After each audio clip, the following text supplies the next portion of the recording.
हम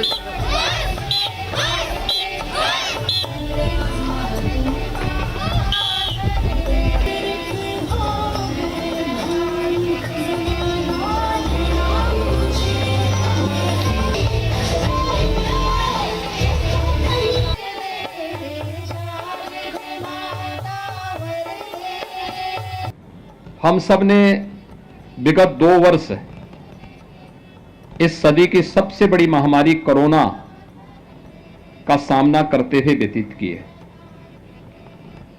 कोरोना में देश के अंदर प्रधानमंत्री मोदी जी के नेतृत्व में जान भी और जहान भी बचाने का भरपूर प्रयास किया गया।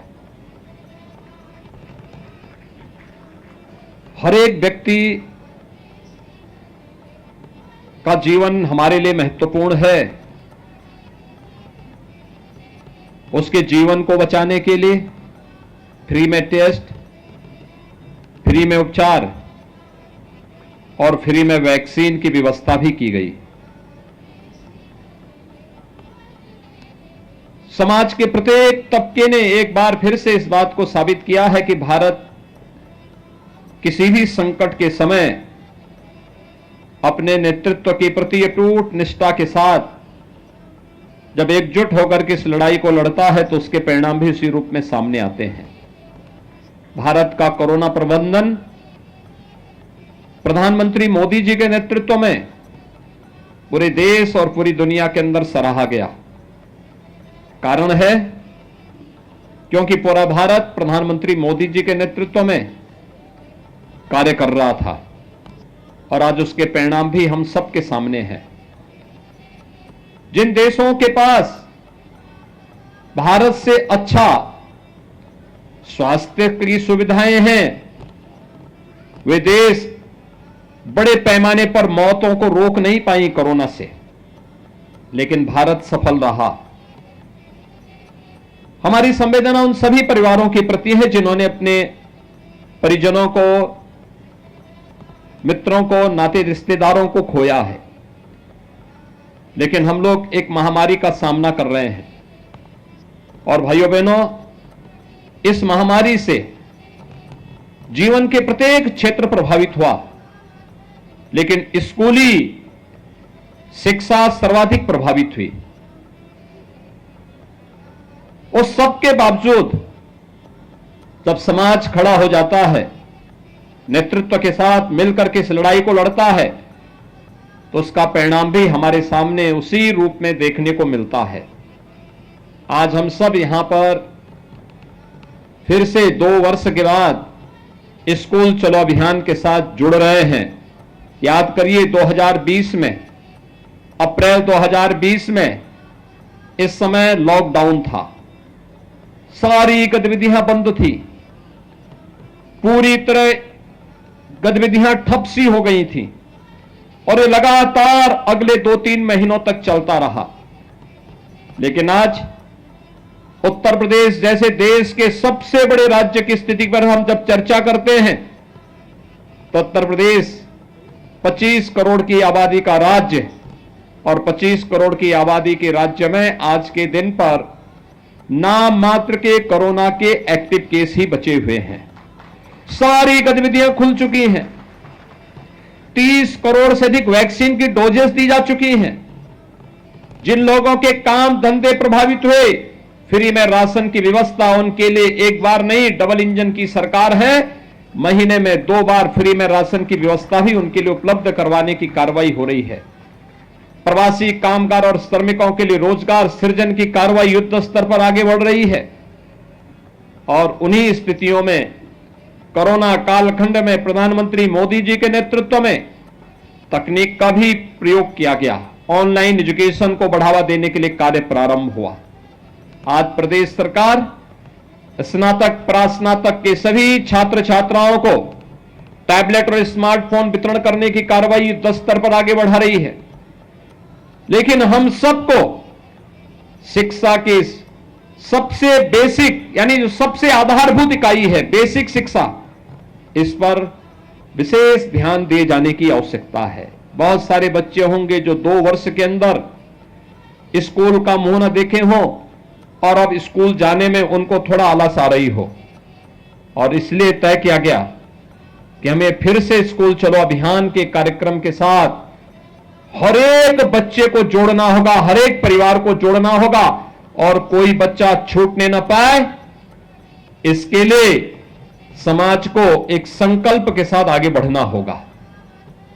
भाइयों बहनों, शिक्षा यह एकमात्र साधन है जो प्रत्येक व्यक्ति के जीवन में परिवर्तन का कारक बन सकती है।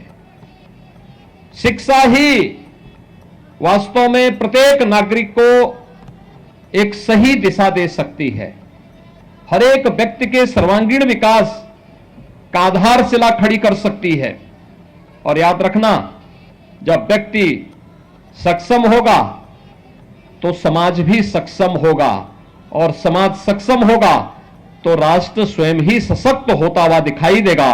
और राष्ट्र की आधारभूत सक्षम होने के लिए जिस एक प्रयास की सर्वाधिक आवश्यकता होती है वह है कि हम हर व्यक्ति को, हर बच्चे को शिक्षित करें। यह न केवल हमारा नैतिक दायित्व है बल्कि हमारा यह राष्ट्रीय कर्तव्य भी बनता है कि अपने देश को दुनिया की एक ताकत बनाने के लिए हमें हर एक बच्चे को शिक्षित करना होगा। और शिक्षित करने के लिए आवश्यक है हम उसे स्कूल भेजें, स्कूल लेकर के आए। इसके लिए मैं आह्वान करूंगा प्रदेश भर की सभी बेसिक शिक्षा परिषद से जुड़े हुए जितने भी हमारे प्रधानाचार्य, शिक्षक और इस विभाग से जुड़े हुए अन्य कर्मी हैं, उन सब से मैं इस बारे में आग्रह करूंगा कि वे तो इस अभियान का हिस्सा बने ही, ग्राम पंचायत और नगर निकाय में जुड़े हुए जनप्रतिनिधियों से भी मैं इस बारे में अपील करूंगा कि वे लोग भी इस बात को सुनिश्चित करें कि अगले 1 महीने के अंदर चलने वाले इस अभियान के क्रम में घर घर जाकर के एक एक घर में दस्तक दीजिए और पूछिए कोई बच्चा ऐसा तो नहीं जो स्कूल जाने से वंचित रह गया हो या रह रहा हो। उसको स्कूल ले जाना, नजदीक के स्कूल में उसका रजिस्ट्रेशन करवाना, उस बच्चे को uniform, bag, books, shoes, socks, sweater, ये सभी प्रकार की सुविधाओं से इसे आच्छादित करने की तैयारी करना। इस पूरे कार्यक्रम को अगर हम जोड़ते हैं, इस पूरे कार्यक्रम को एक साथ आगे बढ़ाते हैं तो भाइयों बहनों, इससे बढ़कर के पवित्र कार्य दूसरा हो ही नहीं सकता है। श्रीमद् भगवत गीता भी तो यही कहती है कि किसी को ज्ञानवान बना देना ही ये जीवन का सबसे पवित्र कार्य है, और इसका आधार कोई बन सकता है तो शिक्षा बनेगी, शिक्षा। और इसीलिए स्कूल चलो अभियान 2017 में हम लोगों ने प्रारंभ किया था। जुलाई 2017 में जब एक कार्यक्रम प्रारंभ हुआ, उस समय उत्तर प्रदेश बेसिक शिक्षा परिषद के स्कूलों में 1,34,00,000 बच्चे अध्ययन कर रहे थे। वे आते थे, स्कूल में आने का समय नहीं था, कब कौन आ रहा है, कब कौन जा रहा है। स्कूलों की स्थिति अत्यंत जर्जर थी। पीपल और बरगद के पेड़ भले ही जमीन पे नहीं उगे हों, लेकिन विद्यालय भवनों पर जरूर उगे हुए होते दिखाई देते थे। क्लास की स्थिति खराब थी, पेयजल की व्यवस्था नहीं थी, बालक बालिकाओं के लिए टॉयलेट की व्यवस्था नहीं थी, मिड डे मील की कोई पुरसाहल नहीं था। एक प्रकार की अव्यवस्था और अराजकता का वातावरण देखने को मिलता था। स्कूल आने वालों की संख्या कम, छोड़ने वालों की संख्या ज्यादा दिखाई दे रही थी। लेकिन आज जब लगातार 3 वर्ष तक स्कूल चलो अभियान प्रारंभ हुआ, आगे बढ़ा, तो मात्र 3 वर्ष के अंदर उत्तर प्रदेश में बेसिक शिक्षा परिषद के स्कूलों में 1,80,00,000 बच्चे इन्हीं विद्यालयों के में अपना नामांकन करा करके वहां पर अध्ययन के साथ जुड़े और उस बेसिक शिक्षा परिषद के साथ जुड़ करके शिक्षा की आधारशिला को मजबूती प्रदान करने में अभिभावकों ने अपना योगदान दिया। तो बच्चों ने आकर के इन स्कूलों को फिर से एक बार यहां की रौनक को बढ़ाने का काम भी किया। इस दौरान प्रयास हुए, हमने हर बच्चे को बैग, बुक्स, 2 यूनिफॉर्म, जूते, मोजे, स्वेटर, ये सभी कुछ उपलब्ध करवाने का कार्य किया। लेकिन साथ ही साथ ऑपरेशन कायाकल्प के माध्यम से हमारे माननीय जनप्रतिनिधियों ने, शिक्षा विभाग के अधिकारियों ने, पुरातन छात्रों ने, समाज के जागरूक नागरिकों ने, सबने मिलकर के एक अभियान प्रारंभ किया। और वह अभियान था जिसमें एक एक विद्यालय गोद लेकर के और उन विद्यालयों में अच्छी फ्लोरिंग बना देना, साफ सफाई की व्यवस्था कर देना, वॉल पेंटिंग की व्यवस्था करना, वहां पर बच्चों के लिए जो भी अन्य रोचक कार्य हो सकते हैं, सेपरेट टॉयलेट की व्यवस्था करना, पेयजल की व्यवस्था करना, वहां पर विद्युत की आपूर्ति हो सके, इसके लिए भी प्रयास प्रारंभ हुए। फर्नीचर देने के कार्य प्रारंभ हुए। मुझे स्वयं जब एक विधायक के रूप में जो विधायक निधि मिली, तो मैंने अपने विधानसभा क्षेत्र में हर विद्यालय में बेसिक शिक्षा परिषद से जुड़े हुए हर विद्यालय में फर्नीचर देने का काम किया, जिससे वहां पर हर बच्चा आकर के स्कूल में फर्नीचर में बैठ सके, कुर्सी मेज में बैठ सके, उस प्रकार की व्यवस्था वहां पर उनके लिए देने का कार्य हुआ। मिड डे मील के स्तर को सुधारने का कार्य हुआ। और देखते ही देखते 1,58,000 जो विद्यालय थे बेसिक शिक्षा परिषद के, इनमें से 90,000 से अधिक विद्यालयों में ये सभी प्रकार की सुविधाओं से इसे आच्छादित करने का कार्य हुआ। आज ये बढ़कर के 1,34,000 तक पहुंच चुकी है। लेकिन अभी भी बहुत सारे विद्यालय हैं जिन्हें ऑपरेशन कायाकल्प के साथ जोड़ना है, और इसलिए मैं आज आपके बीच आया हूं आपसे कहने के लिए। मैं प्रदेश भर के अपने सभी जनप्रतिनिधियों से कहूंगा, माननीय सांसद, माननीय विधायक, विधान परिषद के माननीय सदस्य, जिला पंचायत के अध्यक्ष, ब्लॉक प्रमुख, मेयर, चेयरमैन, पार्षद, ग्राम प्रधान, पुरातन छात्र, शिक्षा विभाग से जुड़े हुए सभी अधिकारी और अन्य सभी जनप्रतिनिधियों से, पार्षदों से, सबसे मैं इस बारे में अपील करूंगा, वे एक एक विद्यालय फिर से गोद लें। जो विद्यालय पिछली बार छूट गए थे, उनमें से एक एक विद्यालय को गोद लेकर के उन्हें ऑपरेशन कायाकल्प के माध्यम से सभी प्रकार की बुनियादी सुविधाओं से उन्हें आच्छादित करते हुए अपने वर्तमान यानी भावी पीढ़ी के वर्तमान को सुधारने की दिशा में हम प्रयास करेंगे, तो वह आपके भविष्य को भी उज्जवल बनाने में अपना योगदान दे पाएगा। और इस दिशा में मैं अपील करूंगा कि एक एक विद्यालय गोद लेकर के इस कार्यक्रम को वे सभी लोग स्कूली शिक्षा के इस पवित्र कार्यक्रम के साथ जुड़े। भाइयों बहनों, हम लोग देश के सबसे बड़े राज्य में बेसिक शिक्षा परिषद में जितने हमारे यहां बच्चे पढ़ रहे हैं, देश के अंदर तमाम राज्यों की उतनी आबादी नहीं है और दुनिया के अंदर तमाम देशों की भी उतनी आबादी नहीं है। लेकिन हमें अपने प्रदेश के इन बच्चों की प्रतिभा पर गौरव की अनुभूति करनी चाहिए, इन्हें उचित माहौल देना चाहिए। कोई स्मार्ट क्लास लगा सकता है, कोई इन बच्चों के लिए वहां पर फर्नीचर की व्यवस्था में योगदान दे सकता है, कोई लाइब्रेरी को बनाने में योगदान दे सकता है। हमने पाठ्यक्रम में भी आमूलचूल परिवर्तन करने का प्रयास किया। एनसीईआरटी के पाठ्यक्रम को बेसिक शिक्षा में लागू करने, साथ साथ महापुरुषों की जीवनी को भी इसके साथ जोड़ने का कार्य किया। और जब मैंने स्वयं इस आकांक्षात्मक जनपद श्रावस्ती से इस कार्यक्रम का शुभारंभ करने का निर्णय लिया, तो इसके पीछे का कारण भी था। एक आकांक्षात्मक जनपद है और भाइयों बहनों, दूसरा श्रावस्ती भगवान बुद्ध से जुड़ा हुआ एक महत्वपूर्ण जनपद भी है। कहते हैं ज्ञान प्राप्ति के बाद महात्मा बुद्ध ने अपने सर्वाधिक आध्यात्मिक साधना के चातुर्मास इसी जनपद में व्यतीत किए थे।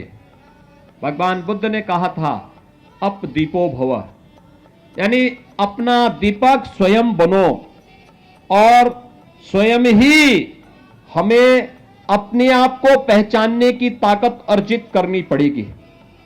और मैं अपील करूंगा प्रदेश भर के अपने सभी जनप्रतिनिधियों से, उद्योगपतियों से, सुधीजनों से कि वे लोग शिक्षा के प्रचार प्रसार के इस पवित्र अभियान के साथ जुड़ करके ऑपरेशन कायाकल्प में एक एक विद्यालय को गोद लेकर के उसे सभी प्रकार की बुनियादी सुविधाओं से आच्छादित करने के इस कार्यक्रम के साथ जुड़े, जिससे प्रदेश भर के सभी विद्यालयों को और वहां पर अध्ययन कर रहे सभी बच्चों के लिए हम अच्छी सुविधाएं उपलब्ध करवाने में अपना योगदान दे सकें। आज जब सरकार ये सभी प्रकार की सुविधाएं दे रही है, मेरी सभी बेसिक शिक्षा परिषद से जुड़े हुए जितने भी बेसिक शिक्षा अधिकारी हैं या फिर ब्लॉक स्तर पर शिक्षा विभाग के अधिकारी हैं, प्रधानाचार्य हैं, शिक्षक गण हैं, अन्य कर्मी हैं, इन सब से मेरा आग्रह होगा वे अब सुनिश्चित करें, अब जब हम लोग यूनिफॉर्म के पैसे, बैग और बुक्स के पैसे, स्वेटर, जूते, मोजे के पैसे डीबीटी के माध्यम से उन बच्चों के अकाउंट में देने का कार्यक्रम, बच्चों अभिभावकों के अकाउंट में देने का कार्य कर रहे हैं, तो हमारा एक प्रयास होना चाहिए, हम ये सुनिश्चित करें एक समय सीमा के अंदर सभी बच्चों के लिए निर्धारित uniform, bag, books, shoes, socks, sweater, ये जो भी आनी है, अभिभावक इसको खरीदने की कार्रवाई को भी आगे बढ़ा दे। ऐसा ना हो कि पैसा गया और बच्चा बिना यूनिफॉर्म के स्कूल आ रहा है। दूसरा, स्कूल में केवल पठन पाठन के साथ ही अगर हम उस बच्चे को खेल कूद की गतिविधियों के साथ नहीं जोड़ पा रहे हैं, उस बच्चे को किसी रचनात्मक गतिविधि के साथ नहीं जोड़ पा रहे हैं, तो मुझे लगता है शिक्षा का एक ही पक्ष फिर हम पूरा कर रहे हैं। उस बच्चे के सर्वांगीण विकास की दिशा में हमें प्रयास करना चाहिए। मैं प्रदेश के अंदर बहुत सारे जनपदों में जाता हूं और जिन भी जनपदों में जाता हूं बेसिक शिक्षा परिषद के स्कूलों में मैं अक्सर जाता हूं, क्योंकि बेसिक शिक्षा की आधारभूत इकाई है। अगर ये शिक्षा मजबूत होगी तो शेष अन्य शिक्षा अपने आप ही मजबूत होती हुई दिखाई देगी। और इसलिए जब मैं जाता हूं, मैंने देखा है 2017 के पहले जिन विद्यालयों में कोई सुविधा नहीं थी, 2017 के बाद स्मार्ट क्लास दी, स्मार्ट क्लास में वहां के बच्चे इतने पारंगत हुए कि उन बच्चों को देखते ही देखते ये चीजें दिखाती थी। पहले सुविधा नहीं थी, वे बच्चे इन सुविधाओं से वंचित रहते थे, उनको नहीं पता था कैसे ये ऑपरेशन होना है, कैसे इसको हम आगे बढ़ाने, क्रियाशील कैसे इसको करना है। लेकिन आज वह जब उन बच्चों को इसका प्रशिक्षण दिया गया तो अधिक से अधिक बच्चे इससे लाभान्वित होते हुए दिखाई दिए हैं। हमारा प्रयास होना चाहिए, इस पवित्र कार्य के साथ हम जुड़े हैं तो इस पवित्र कार्य को हम उतनी मजबूती के साथ आगे बढ़ाने का कार्य करेंगे। आज वासंतिक नवरात्रि का तृतीया है, यानी आज जगत जननी मां भगवती की पूजा तीसरे दिन भी उसी श्रद्धा और विश्वास के साथ पूरे देश के अंदर इस अनुष्ठान के साथ लोग जुड़ रहे हैं। और आप नवरात्रि के इस पावन आयोजन के अवसर पर स्कूल चलो अभियान के इस कार्यक्रम के साथ जुड़ रहे हैं, यह भी जगत जननी मां भगवती के प्रति हमारी श्रद्धा का ही प्रतीक है। क्योंकि शिक्षा की देवी मां सरस्वती को भी तो हम देवी के रूप में पूजते हैं, और उस रूप में अगर हम इस कार्यक्रम के साथ जुड़ रहे हैं तो भाइयों बहनों, इस कार्यक्रम के साथ जुड़ना अपने आप में एक पवित्रता की एक नई मिसाल हम प्रस्तुत कर सकते हैं। एक बार फिर से स्कूल चलो अभियान के साथ जुड़े हुए प्रदेश भर के सभी जितने भी हमारे स्कूल, बेसिक शिक्षा परिषद के स्कूल हैं, इन सभी को मैं आह्वान करूंगा कि अगले एक माह के अंदर जो आपके सामने लक्ष्य है कि कोई भी बच्चा छूटने ना पाए, कोई भी हो, वह स्थायी हो या प्रवासी हो, यहां तक कि अगर कोई कामगार, प्रवासी कामगार और श्रमिक भी यहां पर यूपी में आकर के काम कर रहा है और वह कुछ ही दिन के लिए आया है, 4 महीने 6 महीने के लिए आया है, तो भी हम उसका प्रवेश, उनके बच्चों को प्रवेश जरूर करवा लें। 3 से 5 साल तक के बच्चों को मिनी आंगनबाड़ी में प्री प्राइमरी के रूप में से आगे बढ़ाने की कार्रवाई हमें आगे बढ़ा देनी चाहिए। और 5 साल से ऊपर के बच्चे बेसिक शिक्षा परिषद के स्कूलों में जाएं और स्कूलों में जा करके वहां पर पठन पाठन के साथ जुड़े, अक्षर ज्ञान के साथ जुड़े, अपने भविष्य को संवारने का कार्य करें। उन बच्चों के लिए उस प्रकार का माहौल देना, ये बेसिक शिक्षा परिषद के अधिकारियों के साथ साथ पूरा विभाग इसके साथ जुड़े और पूरा समाज उनके सहयोग के लिए अगर खड़ा होगा तो देखते ही देखते बेसिक शिक्षा परिषद की पूरी कायाकल्प होती हुई दिखाई देगी। एक कायाकल्प केवल बेसिक शिक्षा की नहीं होगी, पूरी शिक्षा व्यवस्था की होगी। और इससे होने वाले जो एक व्यापक परिवर्तन होंगे, इसका लाभ समाज और पूरे देश को लंबे समय तक प्राप्त होता रहेगा। आज के इस अवसर पर एक बार फिर से हर बच्चे को स्कूल भेजना है, यह संकल्प हमारा होना चाहिए।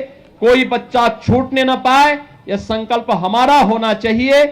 दूसरा, ऑपरेशन कायाकल्प में हर जनप्रतिनिधि एक एक विद्यालय गोद लेकर के इस पवित्र कार्य के साथ जुड़े, जिसमें उस विद्यालय, जो बचे हुए विद्यालय हैं, उन विद्यालयों में भी हम बुनियादी सुविधाएं उपलब्ध करवा सकें। उनकी फ्लोरिंग को ठीक करना, बालक बालिकाओं के लिए टॉयलेट बनाने की कार्रवाई अलग करना, बनाना, पेयजल की व्यवस्था उपलब्ध कराना, फर्नीचर की व्यवस्था, स्मार्ट क्लास, लाइब्रेरी और अन्य बुनियादी सुविधाएं भी हम वहां उपलब्ध करवाने का कार्य करें। सोलर पैनल की व्यवस्था हो, ये सभी चीजें अगर हम वहां उपलब्ध करवाते हैं तो आप देखेंगे कि बहुत जल्दी सभी विद्यालय न केवल उसके साथ आगे बढ़ेंगे बल्कि बेसिक शिक्षा परिषद का पूरा कायाकल्प होता हुआ दिखाई देगा। और यह लोगों के लिए व्यापक परिवर्तन का कारक बनेगा, जो प्रदेश के विकास को एक द्रुत गति से आगे बढ़ाने में सहायक होगा। और साथ साथ मेरा आह्वान होगा कि जो भी ये कार्यक्रम चल रहे हैं, इन कार्यक्रमों की नियमित समीक्षा, प्रधानाचार्य प्रतिदिन इसकी समीक्षा करे, कौन बच्चे आ रहे हैं, कौन नहीं आ रहे हैं। उन बच्चों की रिपोर्ट कार्ड से साल में कम से कम 3 से 4 बार अभिभावकों के साथ बैठक करना, उनके साथ संगोष्ठी करना, उनके साथ बैठक करना, 4 बार कम से कम उनके साथ बैठे। हर तीसरे महीने अभिभावकों के साथ एक बैठक जरूर हो। यह विद्यालय का जो समय है उसके बाद या उससे पहले आप करें, या रविवार के दिन करें। कक्षा का जो टीचर है, कम से कम कक्षाध्यापक सप्ताह में एक बार जिस ग्राम पंचायत में उन बच्चों को पढ़ा रहा है, उस ग्राम पंचायत में जाकर के एक एक अभिभावक के साथ जरूर बातचीत करें। बच्चे के बारे में सकारात्मक रूप से उसे आगे बढ़ाने के लिए प्रेरित करें, अभिभावक को प्रेरित और प्रोत्साहित करें। यह क्रम अगर आगे बढ़ेगा, आप देखेंगे कि आपको इसका यश भी प्राप्त होगा। और आप यह न केवल बेसिक शिक्षा परिषद की प्रगति का आधार बनेगा बल्कि आपके जीवन को भी यशस्वी बनाने में इसकी बड़ी भूमिका होगी। एक बार फिर से नियमित समीक्षा इस बात की भी कि डीबीटी के माध्यम से जिन बच्चों के अभिभावकों के अकाउंट में पैसा चला गया है, उसकी सूची लेकर के यह सुनिश्चित करना कि उन बच्चों के लिए यूनिफॉर्म समय पे बन जाए, बच्चे अपने निर्धारित यूनिफॉर्म में स्कूल आए, बैग बुक्स है, जूते मोजे हैं, सर्दियों में स्वेटर है, ये सभी उन बच्चों को उपलब्ध हो और समयबद्ध ढंग से इस कार्यक्रम को हम आगे बढ़ा सकेंगे।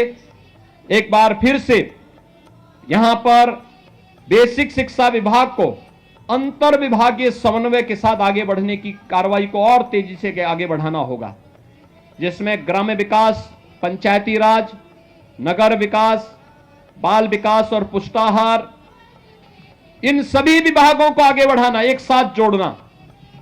यह अंतर विभागीय समन्वय में बड़ी ताकत है। हमारा प्रयास होना चाहिए हर विद्यालय के पास अपना खेल का मैदान हो, हर विद्यालय के पास अपनी रचनात्मक गतिविधि को आगे बढ़ाने के लिए उचित माहौल हो, हर विद्यालय के पास पेयजल की अपनी सुविधा हो, हर विद्यालय के पास अच्छा पाठ्यक्रम हो और समय समय पर शिक्षकों के रिफ्रेशर कोर्स भी होते रहें। समय के अनुरूप हम अपने आप को ढाल सकें, तकनीक से हम आच्छादित हो सकें। हमने प्रेरणा ऐप और दीक्षा ऐप बनाया था, उस ऐप के साथ जुड़ करके तकनीक का अधिकाधिक उपयोग करना। अगर भविष्य में कभी कोरोना जैसी कोई महामारी आती है तो उस समय भी हमारे स्कूली बच्चे कहीं भी शिक्षा से वंचित न होने पाए, ऑनलाइन एजुकेशन के लिए हम उनको तैयार कर सके, हमारी स्मार्ट क्लासेस तैयार रहें, हम उनके स्मार्टफोन पर या उनके भावक के उनके घर में जो एलईडी होगा या उनके घर में जो टेलीविजन होगा उसके माध्यम से इस पाठ्यक्रम को घर घर तक पहुंचाने का कार्य कर सकें। हमें तकनीक को इतनी विकसित करनी होगी, इस दिशा में आगे बढ़ाने की आवश्यकता है। और मेरा विश्वास है एक बार अगर सामूहिक रूप से हम सब मिलकर के इस कार्यक्रम के साथ जुड़ जाएंगे, कोई कारण नहीं कि कार्य संभव न हो, हर कार्य संभव हो सकता है। उत्तर प्रदेश जैसे राज्य में इसको और भी मजबूती के साथ आगे बढ़ाया जा सकता है। मैं एक बार फिर से बेसिक शिक्षा परिषद को स्कूल चलो अभियान के कार्यक्रम को आगे बढ़ाने के लिए हृदय से बधाई देता हूं और विश्वास व्यक्त करता हूं कि शासकीय स्तर पर भी हर सप्ताह इसकी समीक्षा हो कि कितने बच्चे अपना नामांकन कराए हैं और कितने अभिभावकों के साथ संवाद का एक कार्यक्रम आगे बढ़ रहा है और हम मजबूती के साथ इस कार्यक्रम को सफलतापूर्वक आगे बढ़ाने का कार्य कर रहे हैं। मैं एक बार फिर से पूरे प्रदेश भर के सभी बच्चों को, जो नौनिहाल बच्चे हैं 1 से लेके 8वीं तक की क्लास में जिनका प्रवेश होना है, इन सभी बच्चों को आज मैं एक बार फिर से हृदय से स्कूल चलो अभियान के लिए हृदय से बधाई देता हूं। उन्हें नवरात्रि की हृदय से शुभकामनाएं देता हूं, उनके उज्जवल में भविष्य की कामना करता हूं और विश्वास व्यक्त करता हूं कि हम सब स्कूल जाकर के अच्छा पढ़ेंगे, अच्छा करने का प्रयास करेंगे, अच्छा नागरिक बनेंगे और देश को अपना सशक्त बनाने में अपना योगदान दे पाएंगे। एक बार फिर से मैं आप सबके प्रति नवरात्रि की और रामनवमी की हृदय से मंगलमय शुभकामनाएं देते हुए अपनी वाणी को यहीं पे विराम देता हूं। धन्यवाद। जय हिंद।